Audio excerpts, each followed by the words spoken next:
siis põlvede peal varvastega lükata ei tohi, sest siis ta teeb niimoodi tsak ja paneb muudkui minema, onju.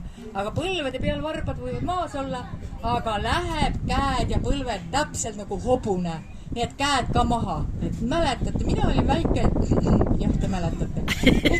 Teie ka, et kes mängis väiksena hobust, siis täpselt niimoodi peaksid nüüd olema. Võt nüüd teisele poole ka. Miks meil need linad on ikka sellepärast, et tegelikult teeb endale haiget selle nööriga vedades.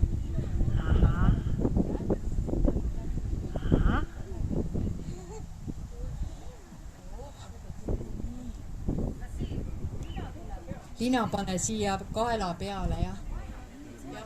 Sellepärast, et ta on nagu hobune rakendatakse ette. Mine natuke tagasi.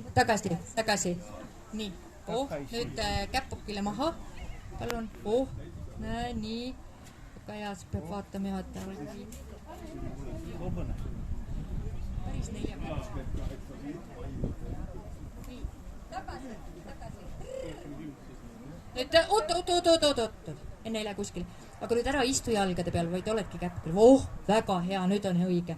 Kes tahab nüüd pilti teha, see on suurepärane näide praegu 2 mustast härjast, kes hakkavad jõudu katsuma.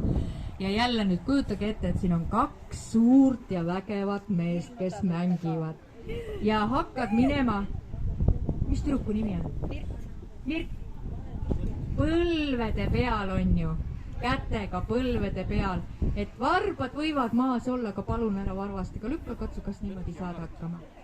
Nii armas publik, nüüd tuleb jälle see käsklus, ma annan seekord siis ühele tähtsale mehele sõna. Valmis olla. Ei ole. Tähelepanu, valmis olla. Läks!